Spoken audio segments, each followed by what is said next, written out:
atmosphère bien étrange pour une journée très exclusive, puisque chacun sait qu'aujourd'hui, ce curieux engin, fils de monospace et de camion, va célébrer à la fois son baptême et en même temps accomplir son tour d'adieu.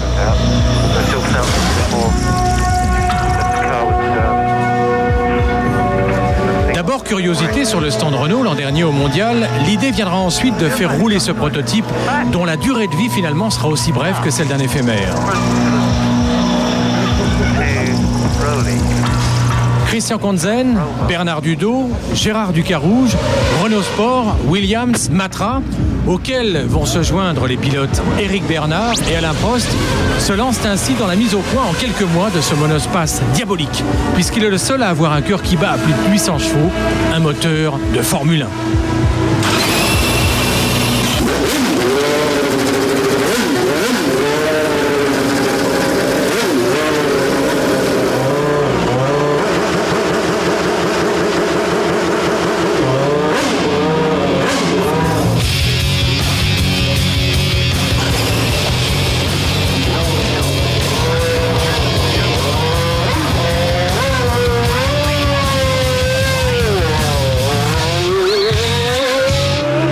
Le volant est camionnesque, la boîte de vitesse semi-automatique 6 vitesses serait digne, s'il y en avait une, d'un avion de chasse.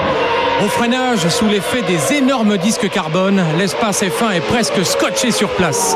80 mètres seulement pour dégringoler de 300 à 70 km/h. Passé la chicane improvisée, la courbe de Signes vous saute au pare-brise.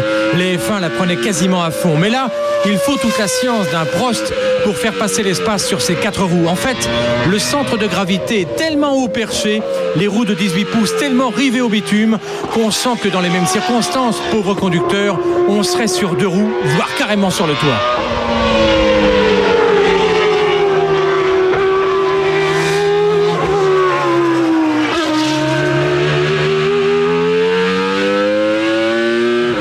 Sollicitée par le pouce droit, la boîte séquentielle obéit docilement, monte alors violemment en régime jusqu'à plus de 14 000 tours et délivre toute la charge de ses 3,5 litres, plus de 800 chevaux, en engloutissant 60 litres au 100, ce qui à 27 francs le litre d'essence vous cogne un prix de revient kilométrique 300 fois plus élevé que celui d'un monospace de série.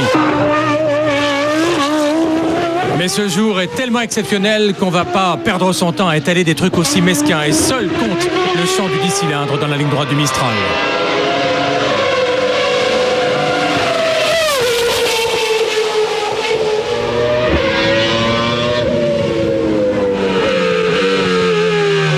Moi, j'avais toujours eu l'idée dans le passé d'amener les journalistes, surtout ceux que j'aimais pas, dans une F1 à 2 places.